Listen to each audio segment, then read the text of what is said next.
O estudo de hoje tem mudado a vida de milhares de pessoas. Mudou também a minha vida.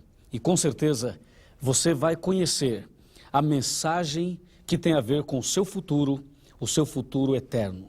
O juízo final é o tema que, na verdade, as pessoas precisam conhecer. Existe uma oração, uma reza que a Igreja Católica ensina, a reza do credo, creio em Deus Pai.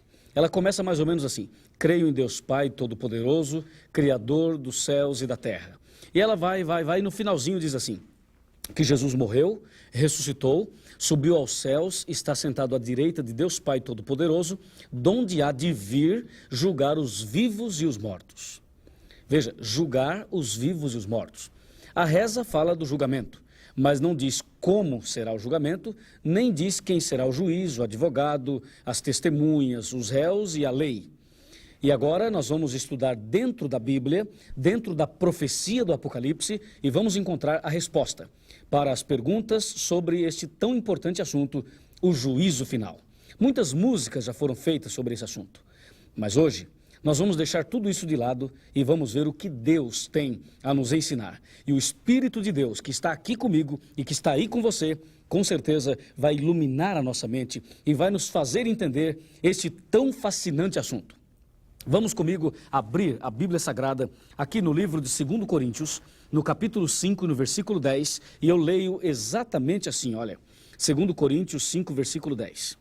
Porque importa que todos nós compareçamos perante o tribunal de Cristo, para que cada um receba segundo o bem ou o mal que tiver feito por meio do corpo. A palavra de Deus é muito clara e diz que todas as pessoas estarão um dia diante de Deus. Quando a Bíblia diz todas as pessoas, ela está falando de pessoas de uma forma geral. Do rico, do pobre, do negro, do branco, do brasileiro, do estrangeiro. A Bíblia está falando de artistas, de pessoas famosas. E a Bíblia está falando de pessoas comuns, como nós. O que ela está dizendo, o que Deus está dizendo, é que todas as pessoas, indistintamente, estarão um dia diante de Deus, diante do Pai Celestial. E aí, eu pergunto a você, vem cá. O dia em que eu e você, o dia em que chegar o momento de você estar diante de Deus, como será? Como será o dia do juízo final? Como será o momento em que todas as pessoas, todos os homens, terão que encarar Deus face a face? A Bíblia diz, todos devem comparecer perante o tribunal de Cristo. Meu amigo, muitas pessoas nos nossos dias têm estado em tribunais, têm estado assistindo, até mesmo participando de julgamentos. Algumas pessoas participam como réus, outras como testemunhas e outras pessoas apenas assistindo.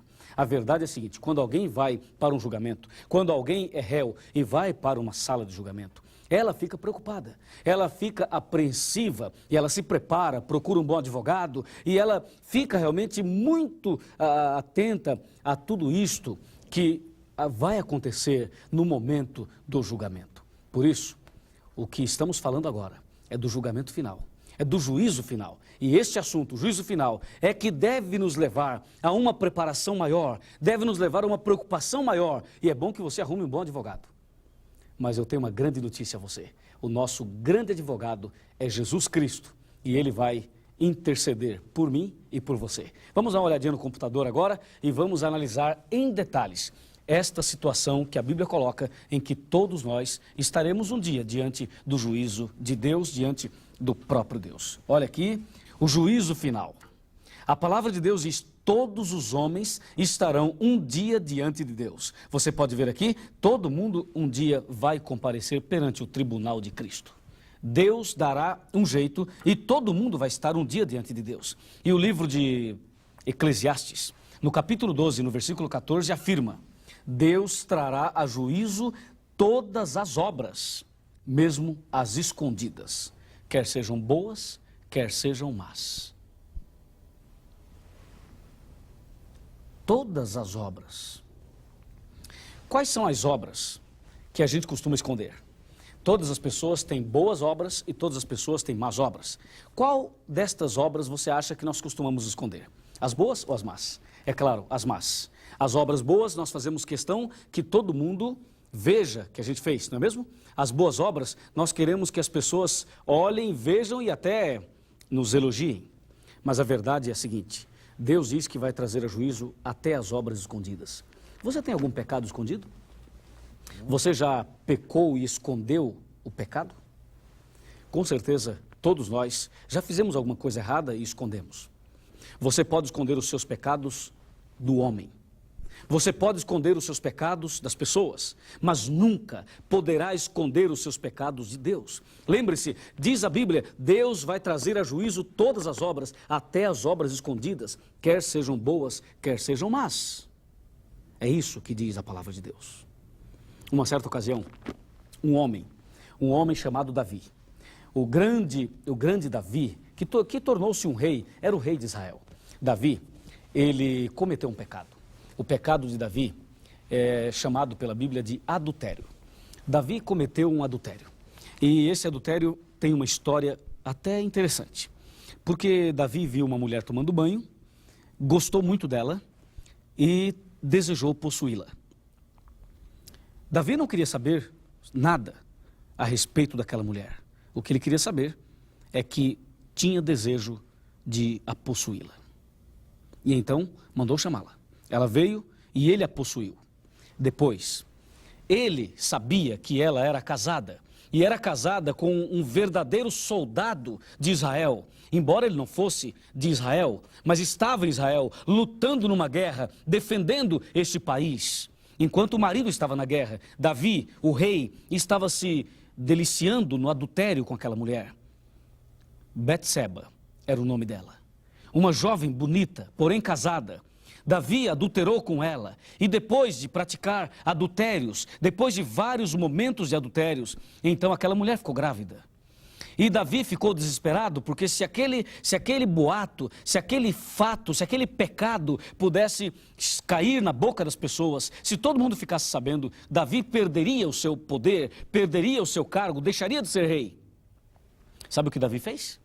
Davi mandou uma carta e pediu que o marido dela viesse até o palácio do rei. E quando o marido veio, o marido de Betseba, Davi disse a ele: olha, sua esposa está aí sozinha há muito tempo, você está na guerra, que tal você passar uma semana com ela, tire uma semana de férias? Deus não deixou aquele homem dormir com a esposa, porque a intenção de Davi era fazer o marido deitar com a esposa e depois atribuir a gravidez a ele. Veja como o homem é maligno, como existe malignidade na mente humana, no coração humano. Davi tentou de todas as formas colocar a gravidez sob a responsabilidade do marido daquela mulher. Mas Deus não deixou e ele, de uma forma muito estranha, desobedeceu o rei e não foi dormir com a sua esposa e voltou para a guerra. Mas antes de voltar para a guerra, Davi escreveu uma carta, deu na mão dele, ele levou para o seu superior. E sabe o que dizia a carta? A carta constava a condenação dele. A carta dizia: coloque este soldado na frente da batalha para que ele seja assassinado no primeiro ataque. Que maldade! Que ação diabólica! E o marido daquela mulher foi assassinado. E agora Davi disse: bom, ela está viúva, e se ela está viúva, eu posso casar com ela, porque de acordo com a Bíblia, uma mulher viúva está livre para se casar. E Davi então possuiu aquela mulher definitivamente. Nasceu a criança e para sua decepção a criança morreu. Davi escondeu aquele pecado por anos. Durante muito tempo Davi escondeu aquele pecado. Ninguém imaginava que um rei poderia cometer 2 pecados além do adultério. Aliás, 3, adultério, mentira e assassinato. Agora, aquele pecado estava escondido. Aconteceu mais ou menos assim. É como se o rei levantasse um tapete e pegasse toda a sujeira do chão e pudesse colocar embaixo do tapete. Em outras palavras, o pecado do rei estava escondido. E ninguém sabia que o rei tinha cometido aquele pecado. E aí, meu amigo, o tempo passou. Mas lembre-se, o texto de Eclesiastes, Deus há de trazer a juízo todas as obras. Não há nada que possa ficar escondido aos olhos de Deus. A Bíblia diz, todo mundo vai comparecer perante o tribunal de Deus, seja ele um rei, seja ele um empregado, seja ele um rico, seja ele um pobre, seja quem for, todo mundo. E o rei esqueceu disso. Um dia chegou um profeta, o profeta Natã. E quando o profeta Natã chegou, ele foi fazer uma visita ao rei Davi. Chegou ali, tocou a campainha do palácio do rei. O rei atendeu. É o profeta Natã. Ô Natã, que bom que você veio aqui. Chega para cá, meu amigo. E o rei ficou todo feliz. Vamos sentar. E eles sentaram no bonito sofá do palácio do rei. E ali, os dois começaram a conversar. E o rei disse, Natã, que privilégio, a que devo a honra da sua visita, Natã. E o rei imediatamente pediu que trouxesse uma cevada para o profeta e um pãozinho integral, porque o profeta comia comidas naturais, não bebia café e comia pão natural. E aí o rei mandou trazer um lanche para o profeta, e ali eles ficaram tranquilos, conversando, batendo papo, uma alegria muito grande. De repente, o rei Davi olhou para o profeta Natã e disse, ô profeta, qual a razão da tua visita? E o profeta olhou bem dentro dos olhos do rei Davi e disse, sabe o que é, rei? É que eu tenho um problema. E eu gostaria que o senhor, como rei, me ajudasse a solucioná-lo. E claro, o rei disse, pois não, profeta, o que você pedir, eu faço. Naquela época, o profeta tinha uma autoridade acima do rei. Hoje a situação é diferente, porque os profetas que nós temos hoje, eles escreveram a Bíblia e não estão conosco. Então a Bíblia é a boca de Deus falando conosco. Pois bem, mas naquela época tinha um profeta, e o profeta Natã falou, para você entender, rei, o meu problema, eu vou te contar uma história. A história é a seguinte, aí o profeta Natã contou uma história. Era uma vez, tinha um homem muito rico e tinha um homem muito pobre. É a história que o profeta Natã contou ao rei. Este homem muito rico, ele receberia uma visita do estrangeiro, de um outro país. E essa visita era muito importante. E o homem rico queria fazer uma festa, queria fazer um churrasco, queria fazer um almoço especial com churrasco e tudo. E sabe, rei, dizia o profeta Natã, aquele homem rico tinha muitos animais, muito gado, muitas ovelhas, muitos cordeiros, mas ele foi na fazenda vizinha e foi à casa de um homem pobre. E aquele homem pobre tinha só uma cordeirinha, uma só, de estimação. E sabe, rei Davi, o que aquele homem rico fez? E o rei Davi falou, não sei, mas já estou indignado. Me conta logo, profeta. E o profeta disse, olha, aquele homem rico foi lá, pegou a cordeirinha do pobre e matou a cordeirinha do pobre e fez a festa para o seu amigo rico que vinha de outro país. Já imaginou, Davi, que atitude errada deste homem rico? E eu gostaria que o senhor me ajudasse a resolver esse problema. Ah, mas o rei Davi ficou indignado e disse, onde já se viu? Aqui no meu reinado não. Este homem aqui fazendo essas coisas? Não, eu não admito. Me diz quem é, me dá o nome, o endereço, o SIC e o RG. Vou mandar prender essa pessoa. Onde já se viu? Um homem, que isso, que injustiça. E o rei ficou vermelho, indignado. E depois de tanta indignação, o rei Davi perguntou ao profeta Natã, profeta, afinal, quem é o homem? O profeta Natã olhou bem dentro dos olhos do rei Davi e disse, rei, tu és o homem. Bah, desmontou o rei. Imagina, tu és o homem. Imagina, amigo, imagina, amiga, você tem um pecado escondido. Você cometeu um pecado, escondeu, ninguém sabe do teu pecado. Quem sabe uma mentira, um adultério, um roubo, alguma coisa. Você pecou e escondeu. Ninguém sabe. De repente chega um profeta na tua casa, de repente chega um pastor na sua casa e Deus revela o pecado que você cometeu. Imagina o impacto. O rei, naquela hora, caiu dos joelhos, arrependido. Ele começou a chorar e ele começou a orar e disse, realmente eu pequei. E ele sentiu o peso do arrependimento. E naquele momento, o rei fez uma linda oração. Uma oração sincera de arrependimento. E esta oração está no Salmo 51. Pegue a sua Bíblia. O Salmo 51 é a oração de arrependimento do rei Davi. Eu vou ler aqui para você apenas 2 versículos ou 3. No Salmo 51, o rei Davi se arrepende e ele deixa registrado para nós o que aconteceu naquele momento de arrependimento. Vejam, Salmo 51, a partir do versículo 1. Diz assim: compadece-te de mim, ó Deus, segundo a tua benignidade e segundo a multidão das tuas misericórdias. Apaga as minhas transgressões, lava-me completamente da minha iniquidade e purifica-me do meu pecado. E ele continua dizendo, e no versículo 10, ele clama e diz: cria em mim, ó Deus, um coração puro e renova dentro de mim um espírito inabalável.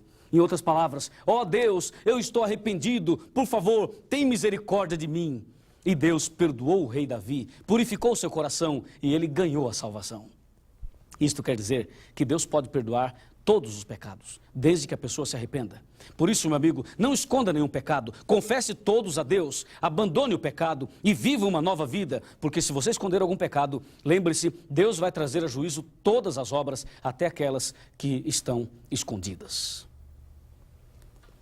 Agora, o juízo final, ele está dividido em 3 fases. Eu vou te mostrar agora numa tela maior as 3 fases do juízo. E você vai começar a entender melhor os detalhes, as fases, os acontecimentos de cada fase do juízo final. Lembre-se, são 3 fases. Vamos aqui, olhando na tela, as 3 fases do juízo. Você pode ver aqui, a primeira fase é a fase de investigação.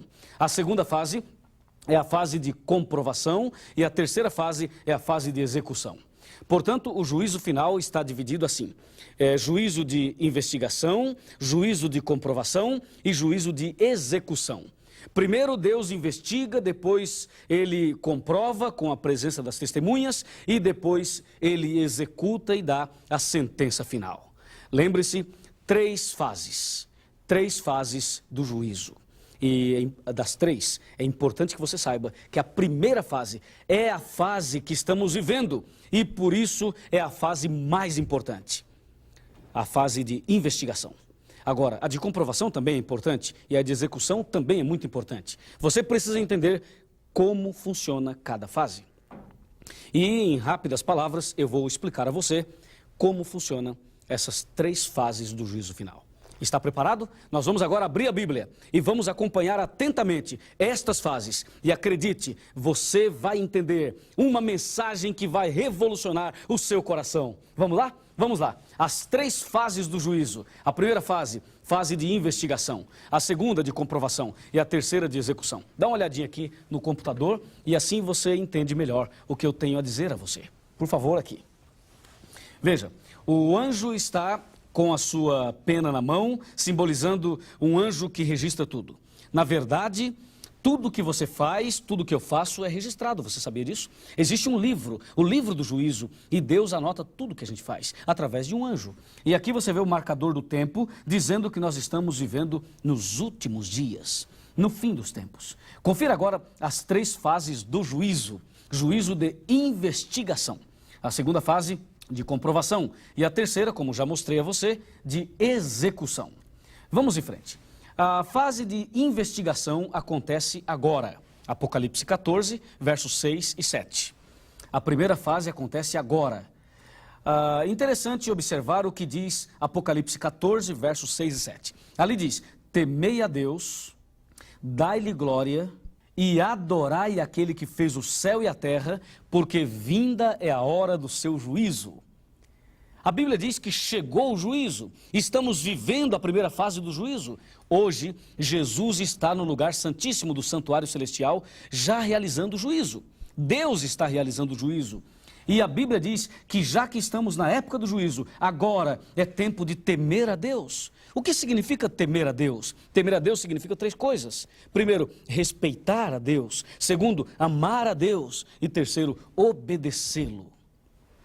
Temei a Deus, dai-lhe glória. Ora, dar glórias a Deus não é ficar gritando glória, glória, glória, glória. Não, dar glória a Deus significa atribuir a Deus toda a honra e toda a glória. Quando alguém elogiar você, quando alguém falar assim, puxa, como você canta bonito, diga, graças a Deus, a glória é de Deus. Quando alguém falar a você, olha, você tem uma casa bonita, um carro bonito, alguém dirigir a você algumas palavras de elogio, dê a Deus a glória, atribua a glória a Deus, dai-lhe glória, diz a palavra, porque chegou a hora do seu juízo, estamos vivendo no juízo.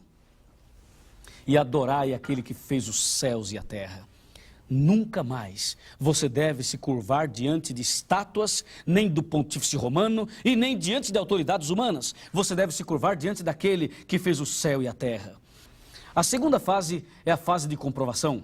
E isto vai acontecer durante os 1000 anos. Os 1000 anos é um período profético que começa com a volta de Jesus e termina com a descida da Cidade Santa. 1000 anos literais.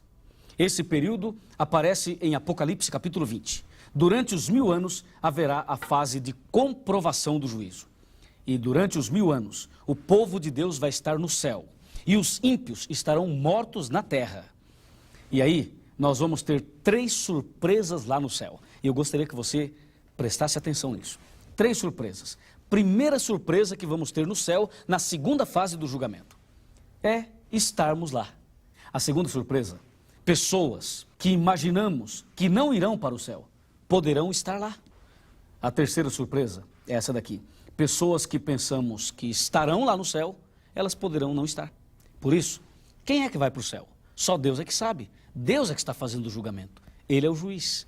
Durante a segunda fase, nós vamos ter 3 surpresas. É a fase de comprovação.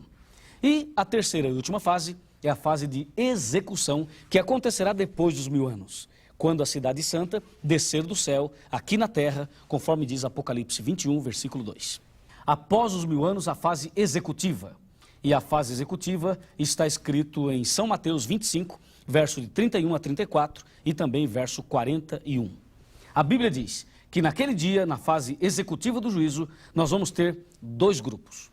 Um grupo à direita e o outro grupo à esquerda.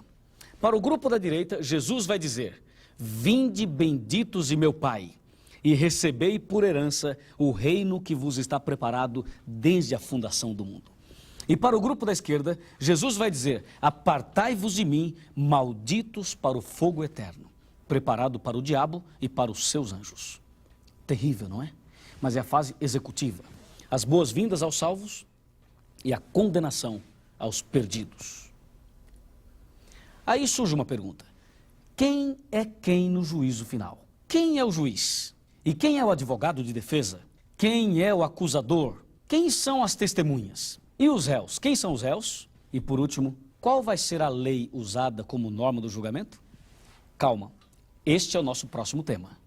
Daqui a pouco, você vai ter a oportunidade de entender quem é quem no juízo final. Mas antes de terminar o tema de hoje, eu gostaria de chamar muito a sua atenção para uma mensagem que Deus tem para o seu coração. Uma mensagem forte. E com ela, eu quero chamar você a uma mudança de vida. A palavra de Deus nos diz que na fase executiva do julgamento, quando Deus estiver concluindo tudo, Ele vai ter diante de si 2 grupos. O grupo dos salvos e o grupo dos perdidos. Amigo, em que lado você vai estar naquele dia? Em que lado você vai estar? Do lado direito ou do lado esquerdo?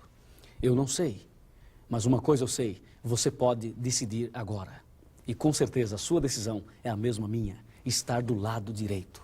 Por isso, ore a Deus, abra o coração, confesse os pecados, chame o pecado pelo nome, dê nome ao pecado, confesse um por um. E Deus vai perdoar você, vai te dar um novo coração, vai te libertar das garras do inimigo e vai te dar a vitória pelo poder do sangue que Ele derramou por você. E nada vai te atrapalhar e impedir a sua salvação.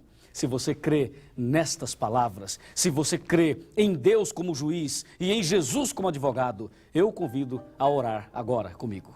Vamos orar? Ó Deus querido e maravilhoso, fechamos os olhos para podermos abrir o coração. O coração está aberto para receber a mensagem do Senhor. Queremos obedecer a Tua palavra, andar com Jesus, queremos ter Jesus no coração e sentimos hoje o desejo muito forte de fazer a Tua vontade e de estar do lado direito no dia da execução final do juízo. Nas Tuas mãos eu entrego este amigo, esta amiga, esta pessoa que está orando comigo. Eu tenho certeza da Tua bênção, em nome de Jesus. Amém.